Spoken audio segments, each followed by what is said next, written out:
12:23 p.m., Kirk is hit with a single shot to the neck, appearing to come from an elevated position on a nearby rooftop. One shot, one death, and 1,000 unanswered questions. Where's the footage? What happened to the cameras? And why does the official story keep changing? Now, weeks later, newly leaked footage from the rooftop angle may finally expose what really happened that day and who pulled the trigger.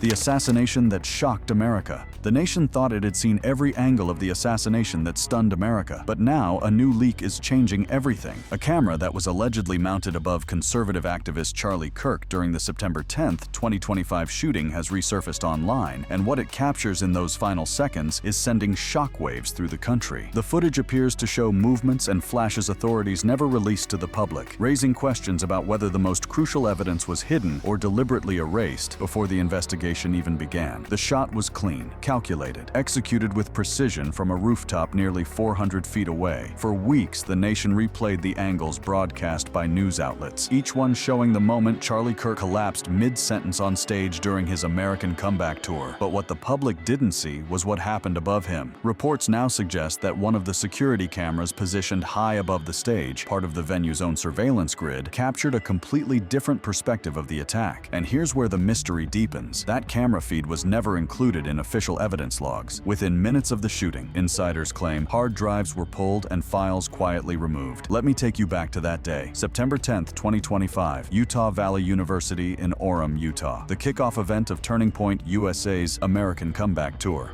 Around 12:09, Kirk makes his appearance and throws hats out into the crowd of about 3,000 people. All right, we're gonna get started, everybody. You know how it works. At 12:11 p.m., Kirk began speaking, opening the floor for debate and taking questions from students. The irony of what happened next is almost too painful to process. A UVU student named Hunter Kozak was asking Kirk about mass shootings. The exchange was captured on multiple cameras. Kozak asked, "Do you know how many transgender Americans have been mass shooters over the last 10 years?" Kirk responded, "Too many." Then came the follow-up. "Do you know how many mass shooters there have been in America over the last 10 years?" Kirk's final words, spoken to a crowd of thousands to his family watching from the audience, were these: "Counting or not counting gang violence?" At 12:23 p.m., Kirk is hit with a single shot to the neck, appearing to come from an elevated position on a nearby rooftop.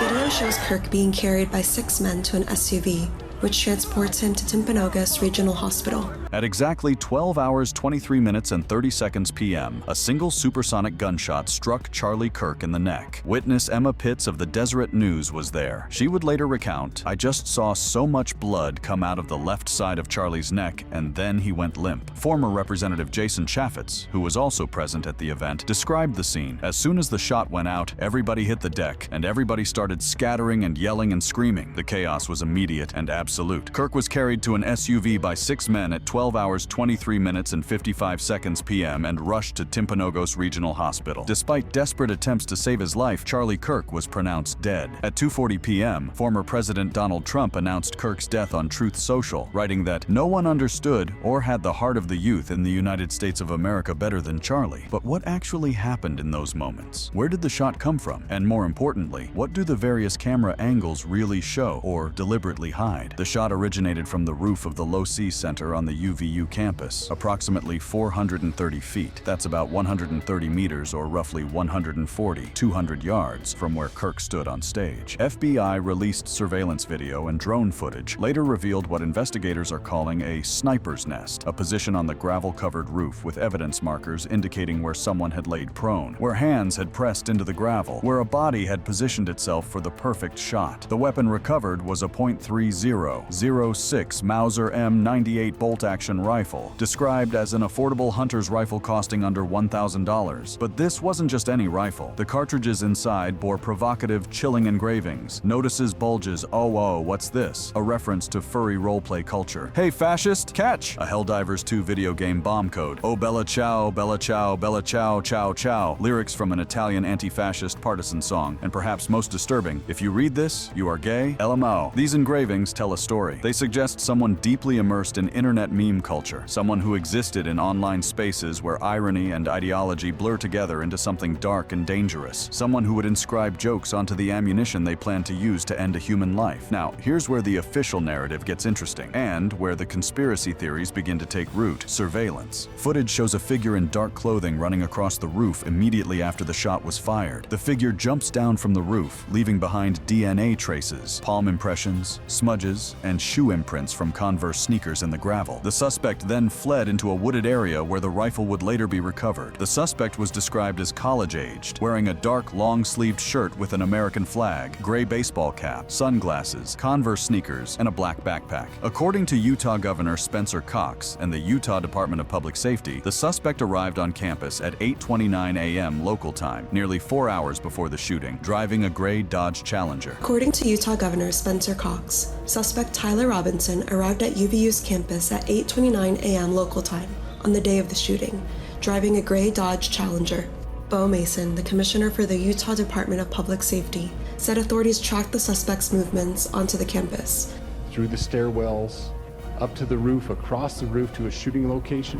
4 hours. Let that sink in. This wasn't a spontaneous act of violence. This was calculated, premeditated, methodically planned. The suspect had time to scout the location, to change clothing, to position themselves perfectly for an unobstructed line of sight to the stage where Charlie Kirk would stand. But one student reported seeing a man matching the suspect's description on or near the roof of the Low-C Center twice in the 2 weeks prior to the shooting, describing the behavior as weird. A professor also noticed and called out to the individual, who dismissed the inquiry. This suggests reconnaissance, multiple visits, preparation that went beyond just the morning of September 10th. The shooting was captured on video, multiple videos actually. Graphic cell phone footage and live stream videos from attendees spread rapidly across social media platforms including X, YouTube, and TikTok. These videos showed Kirk speaking, the moment of impact, his body recoiling backward, blood visible, the chaos that erupted. The footage was viewed millions of times within hours, highlighting how dramatically the role of media has shifted in the age of smartphones and social media. Traditional news outlets faced an ethical dilemma: how much to show. Most chose to blur or avoid showing the actual moment of impact. But on social media, there were no such restrictions. People, including children, were exposed to graphic footage of a man being killed in real time. This raised serious concerns about the traumatizing effect of such content spreading unchecked. The FBI released a 50-second video showing the suspect's escape route, running across the roof, climbing down, jumping to the ground, and fleeing into a residential neighborhood. Drone imagery revealed orange, evidence markers on the roof indicating where the suspect had laid prone to take the shot. But here's what's fueling conspiracy theories and demands for more footage. The stage setup at the event reportedly included cameras positioned behind Charlie Kirk, cameras that would have been slightly elevated and pointed directly at him during his speech. Some online videos and social media posts allege that these stage cameras were removed shortly after the shooting, possibly along with SD cards containing footage. Some claim this represents potential evidence tampering, though these allegations remain unverified and are not confirmed by official sources.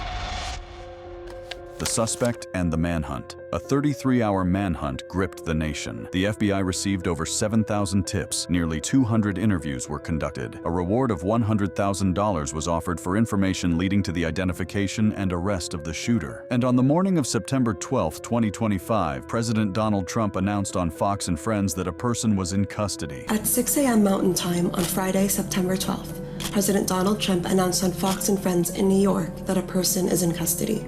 As I'm walking in, they said, looking real good. They have the person that they wanted. The suspect, 22-year-old Tyler James Robinson, a Utah native from St. George, located about 260 miles south of the crime scene. Born April 16, 2003, Robinson came from what neighbors and family described as a quiet, conservative Mormon household. Tyler went to the school I was a head custodian at. I was at that school for 18 years. I know all three of his brothers also. Kid was smart, quiet. He never caused any problems. Are you shocked by this? It was a shock. Oh yes, I am shocked.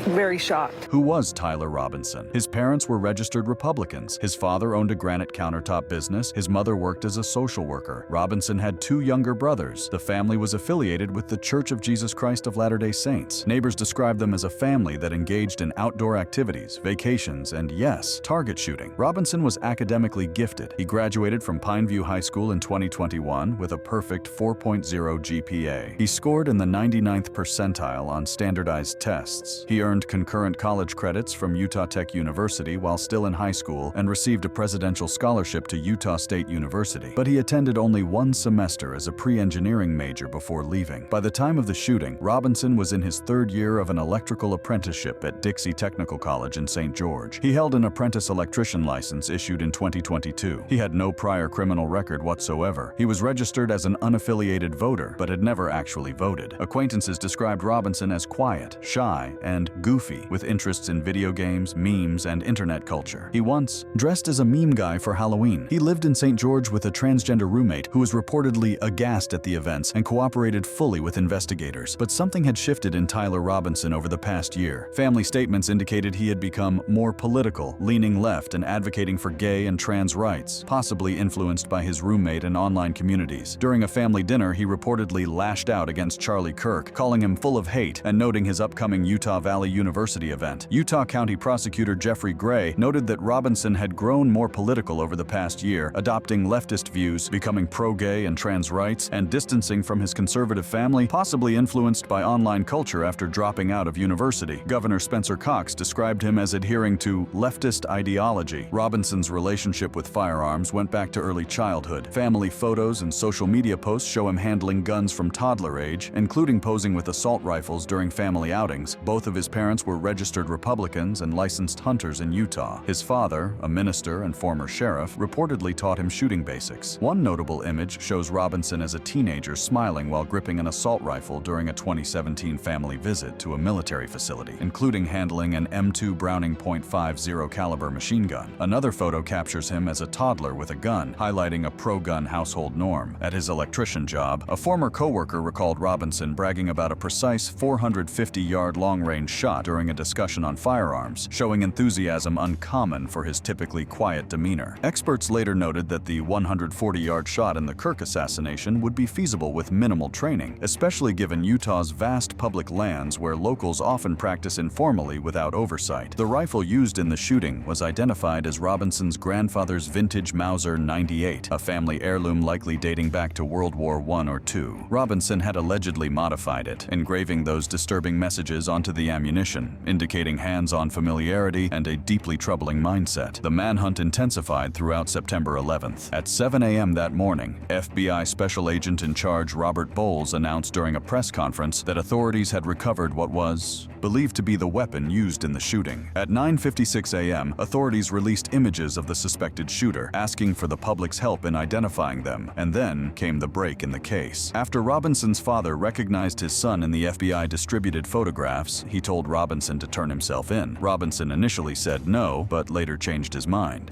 Cox said that after Robinson's father recognized his son in the distributed photographs, he told Robinson to turn himself in. Robinson initially said no, but later changed his mind, officials said.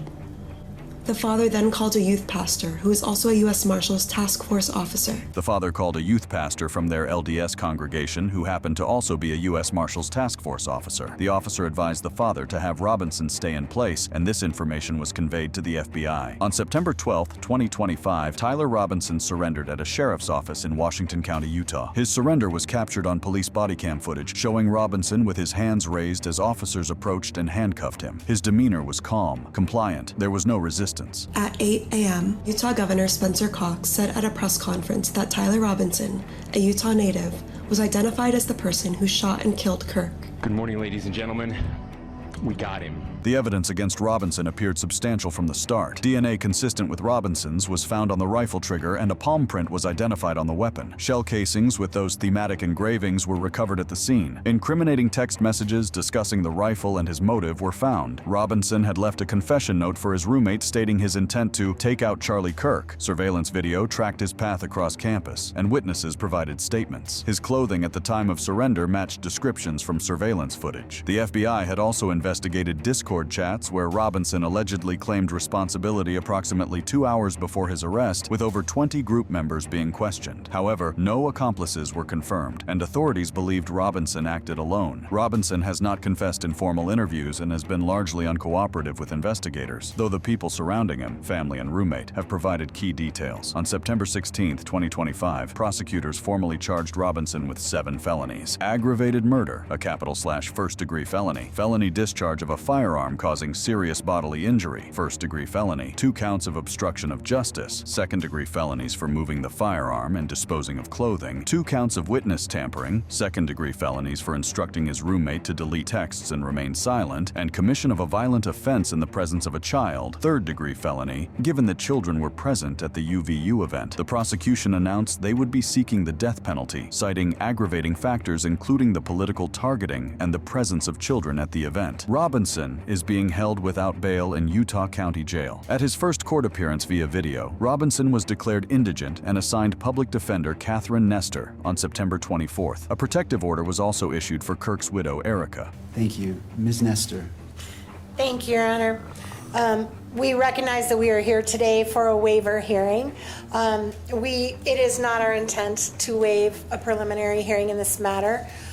We are going to be seeking that one be set. However, based largely on what the state just referred to as far as the voluminous nature of the discovery materials, we do think it would be prudent to simply reset for another conference, another waiver hearing, a little bit down the road, where we have a better idea once we start seeing the discovery as it rolls in. At a hearing on September 29th, Robinson's defense team waived the speedy preliminary hearing but requested more time to review what prosecutors described as voluminous evidence. No preliminary hearing date was set immediately, but a judge scheduled October 30th, 2025 for further proceedings. The defense indicated they would not be addressing the detention hearing at that time, stating they would wait until they could properly review the evidence. Experts have estimated that Robinson's defense could cost Utah taxpayers 8 figures, given the complexity and high-profile nature of the case. His family has cooperated with authorities but is not funding his defense. The legal proceedings promise to be lengthy and complex. Utah's death penalty, while legal, is rarely carried out. The last execution in the state was in 2010 via firing squad. The case has sparked renewed debate about capital punishment, with discussions taking place on college campuses and in public forums. But lurking beneath the official narrative are questions, inconsistencies, and theories that refuse to go away. And in the final part of this investigation, we need to examine what's really being claimed about missing footage, potential conspiracies, and whether the full truth has been told. The missing footage, conspiracies, and unanswered questions. Let's address the elephant in the room, the leaked footage claim in countless YouTube videos, social media posts, and online forums. Despite widespread speculation about leaked footage from a camera positioned directly above Kirk during the exact moment of the murder, no credible evidence supports such leaks. Claims of such footage often stem from social media speculation and conspiracy theories, which lack substantiation from official sources. What we do have are multiple types of verified footage. FBI released surveillance video showing the suspect running across the roof, climbing down and jumping to the ground before blending into the crowd. Drone footage and photos of the sniper's nest on the gravel-covered roof, marked with evidence flags indicating body or hand impressions. Images of the suspect with detailed descriptions of clothing and equipment. Graphic attendee recorded videos capturing the moment of the shooting and aftermath, which spread rapidly across platforms like X, YouTube, and TikTok. But here's where things get murky. Some social media posts speculate about stage cameras positioned behind and slightly above Kirk that were allegedly removed shortly after the incident, potentially containing key angles. Some online videos claim individuals were seen removing stage cameras and possibly SD cards shortly after the shooting, fueling theories about potential evidence tampering or cover-ups. However, official sources prioritize primary evidence over online rumors, and fact checks have debunked many conspiracy theories, noting that the public nature of the event naturally led to misinformation. speculation. The reality is that we need to be extremely careful about distinguishing between verified information and speculation that fills the void of our desire for complete answers. The conspiracy theories proliferating online fall into several categories. Some claim there were multiple shooters, pointing to theories of additional actions like hand raises or paper obstructions to block views, or differing weapon sounds, 9mm versus rifle. Others analyze slow-motion footage claiming to show quick exchanges of items near Kirk's table, interpreting these as suspicious handoffs. Some viral YouTube videos claim to have all angles or forensic proof, but many are simply reposts of official footage or low-quality edits without any genuine new leaks. One of the most persistent conspiracy theories involves the wound angle itself. Some analyses claim the wound entry point suggests a shot from behind the tent rather than from the rooftop where Robinson was allegedly positioned. These theorists ask, if the shot came from the low-C center roof at the angle officially reported, would the bullet trajectory match the neck wound described by witnesses and medical personnel? Official investigations have confirmed the rooftop position with drone imagery, evidence markers, and DNA traces. The FBI has released detailed maps showing the suspect's route, arrival, positioning, shot, and escape into a residential neighborhood. The physical evidence, palm prints, forearm imprints, shoe impressions, were all sent for. Forensic analysis and linked to Robinson. But conspiracy theories thrive in the gaps, and there are gaps. Why wasn't there more security at an event featuring such a controversial figure? The event setup included only 6 university police officers plus Kirk's private security, with no metal detectors or enforced ticketing, factors that have been heavily scrutinized for vulnerabilities. Prior sightings of a similar individual on the roof in the weeks before the shooting suggest reconnaissance, yet no action was apparently taken. A student witness reported seeing someone matching the suspect's description on the low-C center roof twice in the 2 weeks prior, describing the behavior as weird. A professor even called out to this individual who dismissed the inquiry. Why didn't these red flags trigger a security response? Then there's the question of motive, which opens another rabbit hole of speculation. The official narrative suggests ideological motivation. The engraved bullet casings with anti-fascist references and meme culture, Robinson's reported leftward political shift, his growing disdain for Kirk's views on LGBTQ+ issues, and his roommate situation all paint a picture of someone who had been radicalized online and saw Kirk as a symbol of everything he opposed. Utah County Prosecutor Jeffrey Gray explicitly stated that Robinson had grown more political over the past year, adopting leftist views, becoming pro-gay and trans rights, and distancing from his conservative family, possibly influenced by online culture after dropping out of university. Governor Spencer Cox warned about potential disinformation from Russian and Chinese bots encouraging violence, though he also confirmed Robinson's ideological leanings. But alternative theories exist. Online speculation, amplified by figures like Candace Owens, suggests motives tied to Kirk's alleged shift away from pro-Israel donors. Leaked messages purportedly show Kirk complaining about being bullied by Jewish donors, losing $2 million in funding after pledging to invite Tucker Carlson to an event. According to these unverified claims, Kirk reportedly said 2 days before his assassination, "Jewish donors play into all the stereotypes. I cannot and will not be bullied like this, leaving me no choice but to leave the pro-Israel cause." However, these claims remain unverified, and Turning Point USA has not confirmed the authenticity of these alleged messages. The problem with unverified leaks is that they can be easily fabricated, and in the emotionally charged aftermath of a political assassination, people are predisposed to believe narratives that align with their existing worldviews. Further speculation has explored potential links to militant groups like Armed Queers SLC, a self-described militant LGBTQ+ organization advocating armed defense and socialism. Founded by Ermia Fanaian, the group is an offshoot of Pink Pistols and has ties to the Party for Socialism and Liberation, PSL, with some suspecting foreign funding from entities like China via Neville Singham. Deleted social media posts from such groups allegedly called for violence against perceived threats to trans communities. Representative Anna Paulina Luna has amplified these investigations, stating, "Any organization organizing targeted violence campaigns is being investigated." However, no concrete evidence has connected Robinson to these groups, and some view this narrative as alarmist. Authorities have stated they believe Robinson acted alone. What about Robinson himself? He has remained largely uncooperative with investigators since his arrest. He left a confession note for his roommate, and text to his roommate revealed planning over at least a week, with references to Kirk's hatred, but in formal interrogations, he has offered little. Hey guys, I've decided I'm gonna do something. I'm gonna share something personal that I wasn't sure I was gonna share. But I think it's important. Perhaps one of the most poignant pieces of this tragedy came from an unexpected source. Van Jones, the CNN commentator and progressive activist who had been publicly feuding with Charlie Kirk in the days before his death, shared something that complicated the simple narrative of political hatred. Charlie Kirk and I were not friends at all. In fact, the last week of his life, we were beefing hard, beefing online, beefing on air. But the day before he died, he did something that shocked me. He sent me a personal message, calling for personal dialogue, wanted me to come on his show. He said we could be gentlemen together. He said we could deal with our disagreements agreeably.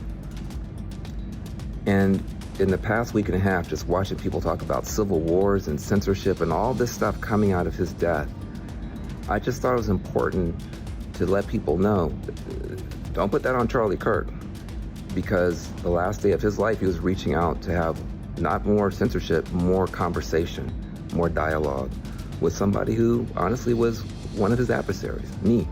This revelation is significant because it undermines one of the central narratives being pushed by some, that Kirk's rhetoric had become so extreme, so divisive, that violence was somehow an inevitable response. Van Jones's testimony shows that even in the midst of public feuds, Kirk was privately reaching out for dialogue, for conversation, for a way to disagree without hatred. The aftermath of Kirk's assassination has been as polarizing as his life. Vigils were held across the United States, Canada, the United Kingdom, and Australia, with thousands attending. Moments of silence occurred at NFL games and in the Lithuanian parliament, though some teams declined to participate, sparking backlash. Kirk's widow, Erica, addressed supporters tearfully, thanking first responders and President Trump, and vowing to continue Turning Point USA's work, including the campus tour and AmericaFest. She stated that her husband was killed because he preached a message of patriotism, faith, and God's merciful love. Trump ordered flags at half-staff and awarded Kirk the Medal of Freedom posthumously. Global reactions were intense and divided. Far-right figures hailed Kirk as a martyr, with rallies in London leading to clashes. Russian President Vladimir Putin called the assassination a sign of deep rift in U.S. Celebrities like Chris Pratt, Danica Patrick, and Morgan Wallen paid tribute. But there was also celebration in some corners of the internet. Some social media users mocked Kirk's death, drawing warnings from military officials and leading to media apologies. MSNBC even fired an analyst over inappropriate comments. British rapper Bob Vylan faced backlash for derogatory comments about Kirk, leading to gig cancellations. A South Park episode that had been created parodying Kirk was pulled from some streaming platforms amid calls for cancellation, highlighting how even satirical content became controversial in the wake of real political violence. The question of whether leaked footage exists from cameras positioned above Charlie Kirk during the shooting remains, as of this recording, unresolved in the court of public opinion, though official sources have provided no evidence of such footage beyond what has already been released. The FBI, the Utah authorities, and prosecutors have shared surveillance videos, drone imagery, and eyewitness recordings. These provide a comprehensive picture of the events: Robinson's arrival, his positioning on the roof, the shot, his escape, and his eventual capture. What we don't have, and what conspiracy theorists insist must exist, is crystal clear, high-definition footage from multiple stage angles, showing exactly what happened in that horrific moment. The reality is that while multiple cell phone videos captured the shooting from ground level, and while surveillance captured Robinson's movements before and after, there may simply not be the perfect angle footage that people imagine must exist. The legal case against Tyler Robinson will proceed. His preliminary hearing has been delayed while his defense team reviews the voluminous evidence. Prosecutors are seeking the death penalty. The trial will likely take years, with intense focus on Robinson's mental state, his ideological journey, and whether he truly acted